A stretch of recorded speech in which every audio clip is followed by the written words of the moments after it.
नमस्कार दोस्तों, नॉलेज मंडली में आप सभी का स्वागत है। आपकी तैयारी को आगे बढ़ाते हुए आज हम करेंगे MCQ on general awareness asked in various examinations. These questions are very much important for the post of principal, vice principal in EMRS, NCT conducted by UPSC, KVS, NVS and other examinations. पिछले सालों में पूछे गए questions का collection मैं आपके लिए लेकर आ रहा हूं और सबसे पहला क्वेश्चन देखते हैं 41. Which of the following movie has been chosen as India's official entry to Best Foreign Language Film category at the 89th Academy Awards to held in 2017? निम्नलिखित में से किस फिल्म को 2017 में आयोजित होने वाले निवासी अकादमिक पुरस्कारों में सर्वश्रेष्ठ विदेशी भाषा फिल्म श्रेणी में भारत की आधिकारिक प्रविष्टि के रूप में चुना गया? ऑप्शन देखते हैं। ए बाहुबली, बी बजरंगी भाईजान, सी विसरा नाई और डी द गुड रॉड। सही उत्तर है सी विसरा नाई।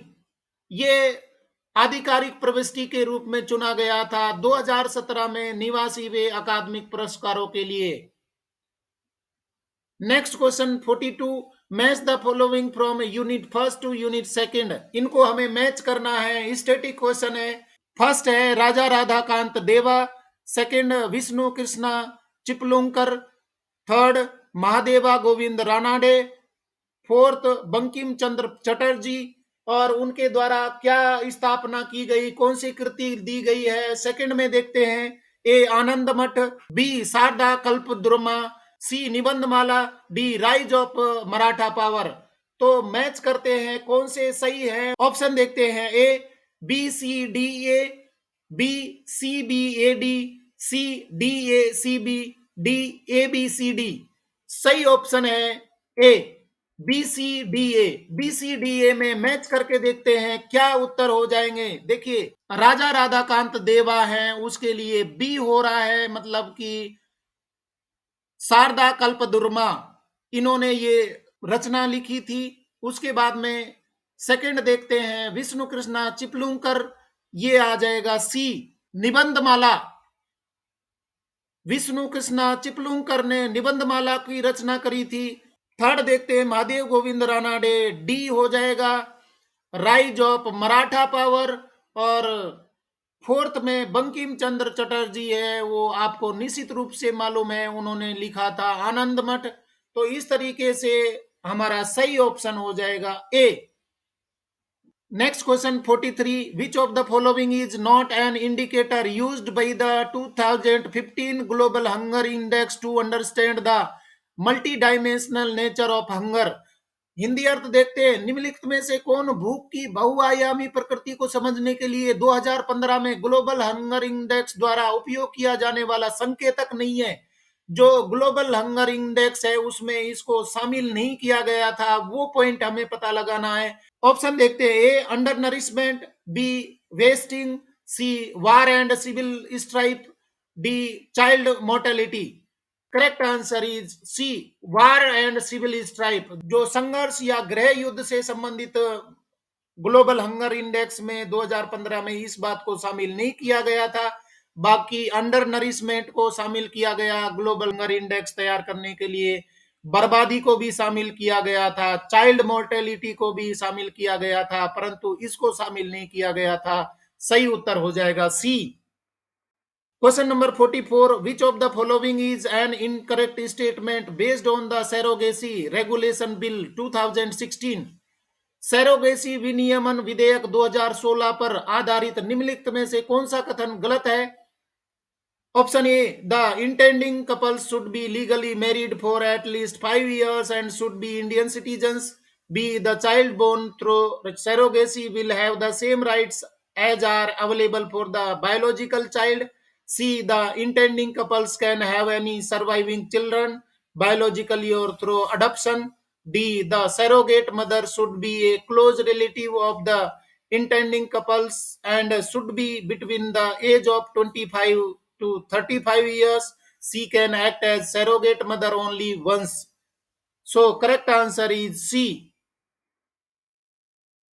The intending couples can have any surviving child biologically or through adoption। मतलब कि जो सरोगेसी विनियमन विधेयक 2016 बनाया गया था, इसमें ये बात शामिल नहीं की गई थी, क्योंकि सरोगेसी क्यों की जाती है, जो किराए की कोख ली जाती है, जिन कपल्स को बच्चे नहीं होते उनके लिए है। तो जो पहले से ही कपल है वो बायोलॉजिकली या अडॉप्शन के द्वारा वो सर्वाइविंग चिल्ड्रन रखते हैं, तो उनको सरोगेसी कानून है वो नहीं एप्लीकेबल होगा। बाकी ऑप्शंस देखते हैं। The intending couple should be legally married, पहली बात तो कि वो लीगली मैरिड होने चाहिए और उनकी शादी को 5 साल हो चुके होने चाहिए और वो इंडियन सिटीजन होने चाहिए। तो ये बात है वो विधेयक 2016 में रखी गई थी। दूसरा, the child born through surrogacy will have the same rights as are available for the biological child, जो बच्चा पैदा होगा उसको सेम अधिकार मिलेंगे जो कि बायोलॉजिकल चाइल्ड जो नेचुरल प्रोसेस से होता है उसके जैसे ही। और तीसरा यहाँ पर बताया, the surrogate mother should be A close relative, जो सैरोगेसी के लिए मदर चूज होगी वो क्लोज रिलेटिव होनी चाहिए, मतलब कोई भी उसमें शामिल नहीं हो, यहाँ पर व्यापार हो सकता है, इसलिए क्लोज रिलेटिव हो। और उसकी एज है वो 25 to 35 ईयर्स होनी चाहिए। और वो सैरोगेट मदर है वो लाइफ में एक बार ही किसी की दूसरे की बच्चे को जन्म दे सकती है। तो ये सारी चीजें हैं वो शामिल किए गए। ए पॉइंट भी शामिल था, बी शामिल था, डी शामिल था, परंतु सी है वो गलत है। सही उत्तर हो जाएगा हमारा C. Question number 45, which among the following is not a world heritage site, निम्नलिखित में से कौन एक विश्व धरोहर स्थल में नहीं है। भारत का कौन सा स्थान है विश्व धरोहर स्थल में शामिल नहीं है। Option A Chhatrapati Shivaji terminus formerly Victoria terminus Mumbai, B churches and convents of Goa, C Jantar Mantar Delhi, D mountains railways of India. Correct answer is C. बहुत इंपॉर्टेंट क्वेश्चन है। जंतर मंतर दिल्ली है उसको वर्ल्ड हेरिटेज में शामिल नहीं किया गया है। छत्रपति शिवाजी टर्मिनस है उसको वर्ल्ड हेरिटेज में शामिल कर लिया गया है। Churches and convents of Goa है इसको भी शामिल कर लिया गया है। और माउंटेन्स रेलवेज ऑफ इंडिया है इसको शामिल कर लिया गया है, परंतु जंतर मंतर दिल्ली है उसको शामिल नहीं किया है। जंतर मंतर जयपुर को तो शामिल कर लिया है, दिल्ली को शामिल नहीं किया गया है। बहुत इंपॉर्टेंट क्वेश्चन है। सही उत्तर हो जाएगा हमारा C. Question number 46, who among the following is presently the chief election commissioner of India, निम्नलिखित में से कौन वर्तमान में भारत के मुख्य चुनाव आयुक्त है। ये उस समय पर पूछा गया था, परंतु मैंने इसमें करंट जो हमारे चीफ इलेक्शन कमिश्नर हैं उसको शामिल कर दिया है ऑप्शन में। ऑप्शन देखते हैं। A S Y Quraishi, B H S Brahma, C Naseem Zaidi, D Sushil Chandra. Correct answer is B, Sushil Chandra अभी हमारे देश के चीफ इलेक्शन कमिश्नर हैं। सही उत्तर हो जाएगा डी। और next question 47, against which country has India played its 500th cricket test match, Bharat ने किस देश के खिलाफ अपना 500वां क्रिकेट टेस्ट मैच खेला है। Option A Sri Lanka, B Australia, C New Zealand, D West Indies. Correct answer खेल से संबंधित है, सी हो जाएगा। न्यूजीलैंड के खिलाफ भारत ने 500वां क्रिकेट टेस्ट मैच खेला था। Question number 48, the factor that has less influence to cause the variations in insolation is, सूर्य ताप में भिन्नता उत्पन्न करने के लिए कम प्रभाव वाला कारक कौन सा है जो सूर्य ताप को भिन्नता उत्पन्न करता है, सूर्य ताप में अंतर पैदा करता है, उनमें से कौन सा कारक है वो कम प्रभावी है। Option A the configuration of land in terms of its aspect, B the angle of inclination of the sun's rays, C the rotation of earth on its axis, D the length of the day. Correct answer is A the configuration of land in terms of its aspect, ये सही नहीं है। बाकी सभी सूर्य ताप को प्रभावित करते हैं। एंगल ऑफ इंक्लिनेशन ऑफ सन रे, सूर्य की किरणें हैं वो कैसे पड़ रही है, सीधी पड़ती है कि तिरछी पड़ती है। The rotation of earth on its axis, जो पृथ्वी का घूर्णन है वो भी प्रभावित करता है सूर्य ताप की भिन्नता को। और लेंथ ऑफ द डे, सूर्य का जो ताप है उसमें अंतर हो जाएगा दिन की समय के आधार पर, दिन के काल के आधार पर, और इस तरीके से हमारा सही उत्तर हो जाएगा ए।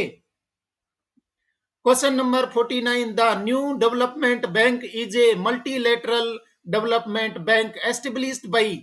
न्यू डेवलपमेंट बैंक किसके द्वारा स्थापित एक बहुपक्षीय विकास बैंक है? Option A South Asia, B Asia, C BRICS, D Asia Pacific.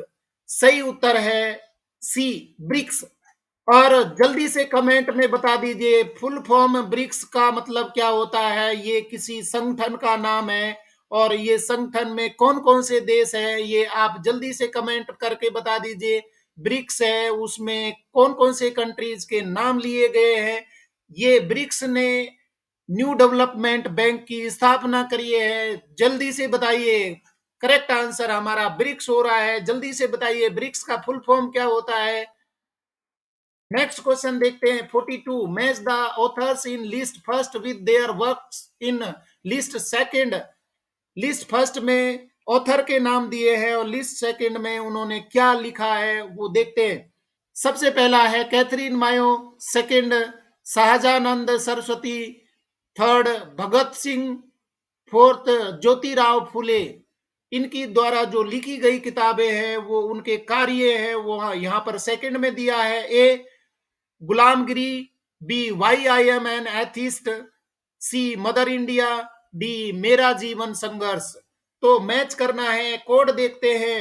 A B D C A, B C D B A, C B D B A, D B A D C. Correct answer is B C D B A. C D B A match करके देखते हैं। Catherine मायो है उसके लिए mother India आ जाएगा, और सहजानंद सरस्वती के लिए आ जाएगा डी मेरा जीवन संघर्ष। भगत सिंह के लिए आ जाएगा why I am an atheist, और ज्योतिराव फुले हैं उन्होंने लिखी थी Gulamgiri. Next question 51, what kind of majority in each house of parliament is required to pass a constitutional amendment bill. बहुत इंपॉर्टेंट क्वेश्चन है, कॉन्स्टिट्यूशन से पूछा गया है। संविधान संशोधन विधेयक को पारित करने के लिए संसद के प्रत्येक सदन में किस प्रकार के बहुमत की आवश्यकता होती है? Option A majority of the total membership of the house and by A majority of not less than 2/3 of the members of that house present and voting. B majority of the total membership of the house. C 2/3 of the members present and voting. D the majority in a joint sitting of the two houses of parliament. Correct answer is A. Majority of total membership of the house and by a majority of not less than 2/3 of the members of that house present and voting.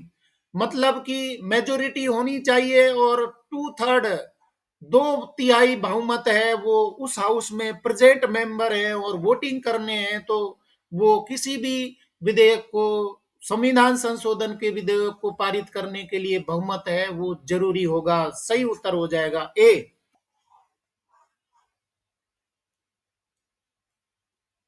Question number 52, among the following which one is a folk dance. निम्नलिखित में से कौन सा लोक नृत्य है? मतलब कि दो तरीके के नृत्य होते हैं। शास्त्रीय नृत्य होता है जिसमें शास्त्रीय नृत्य अलग होते हैं, और यहाँ पर पूछा है लोक नृत्य।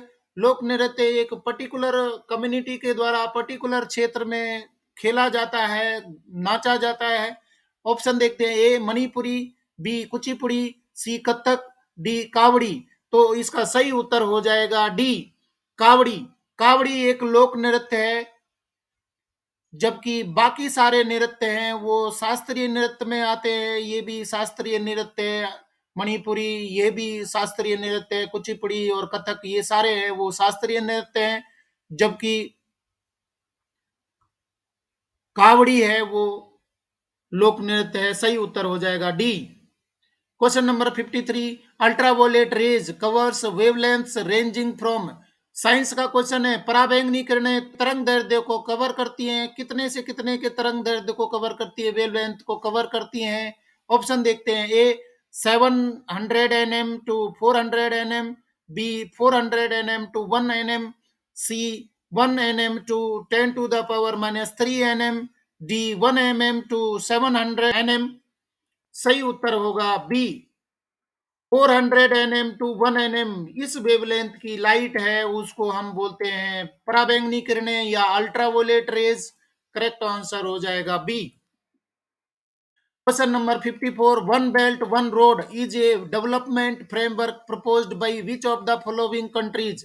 वन बेल्ट वन रोड निम्नलिखित में से किस देश द्वारा प्रस्तावित एक विकास ढांचा है? बहुत ही इंपॉर्टेंट क्वेश्चन है। Option A China, B Thailand, C Mongolia, D Myanmar.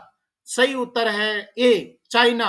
China के द्वारा one belt one road development किया है, जहां पर वो कई सारे देशों को कनेक्ट करके और वो रोड तैयार किया है, जिसको बोला है वन बेल्ट वन रोड।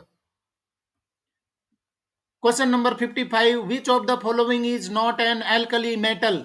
निम्नलिखित में से कौन सा एक क्षार धातु नहीं है? केमिस्ट्री का क्वेश्चन पूछ लिया गया है। Option A lithium, B sodium, C potassium, D magnesium. Correct answer is D magnesium. Magnesium है वो क्षार धातु नहीं है, बाकी लिथियम, सोडियम और पोटेशियम है, ये सारे क्षार धातु में आते हैं, एल्कली मेटल में होते हैं, जबकि मैग्नीशियम नहीं होता। सही उत्तर हो जाएगा D. Question number 56। The high speed bullet rail corridor project in India is planned between? Bharat में high speed bullet rail corridor परियोजना की योजना है, उस समय का करंट क्वेश्चन था और बुलेट ट्रेन है वो चल पड़ी है, तो आपको बताना है कि high speed bullet rail corridor है, शहरों को जोड़ने के लिए प्रोजेक्ट बनाया गया था। Option A Delhi and Mumbai, B Chennai and Bengaluru, C Mumbai and Ahmedabad, D Mumbai and Kolkata. Correct answer is C Mumbai and Ahmedabad.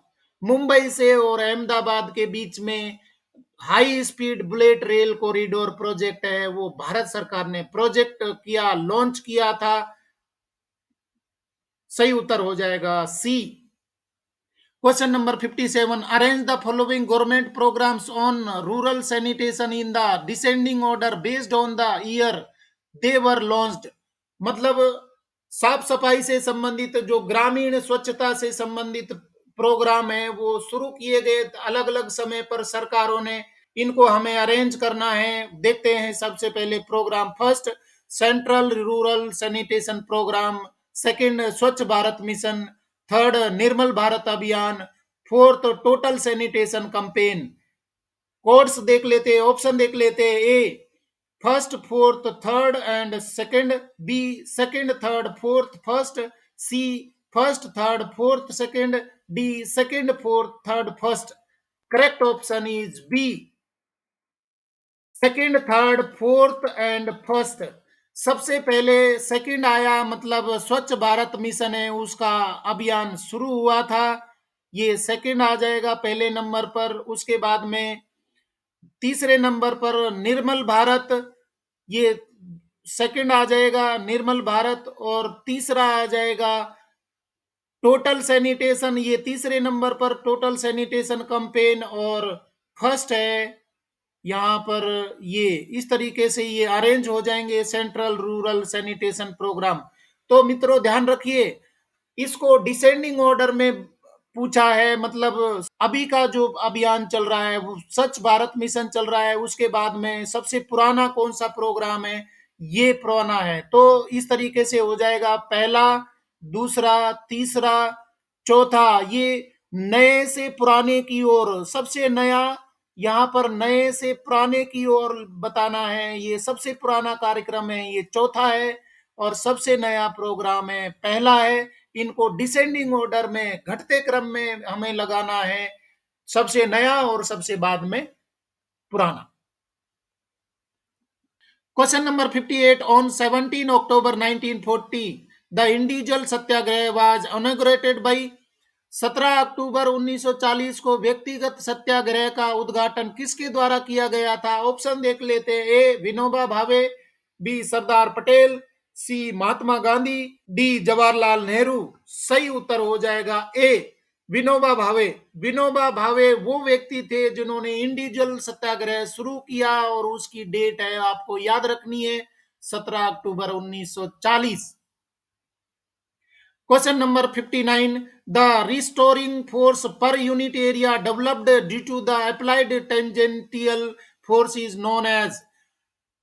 लागू स्पर्श रेखा बल के कारण विकसित प्रति इकाई क्षेत्र में पुनर्स्थापना बल के रूप में जाना जाता है. Option A hydraulic stress, B compressive stress, C shearing stress, D longitudinal strain. Correct answer is C shearing stress. ये फिजिक्स का क्वेश्चन पूछ लिया गया था प्रिंसिपल की परीक्षा में. तो यहाँ पर the restoring force per unit area developed due to the applied tangential force is known as shearing stress. और T20 क्वेश्चन का लास्ट क्वेश्चन है, how many times did the US president mister Obama visit India. मतलब उस समय का तात्कालिक question था, परंतु अभी भी उसका इंपॉर्टेंस है. अमेरिकी राष्ट्रपति श्री ओबामा कितनी बार भारत आए. Option A never visited India, B first, C second, D third. Correct answer is C 2 times वो भारत में आए थे. मतलब 2 बार अमेरिका के राष्ट्रपति हैं वो भारत में विजिट करने आए थे.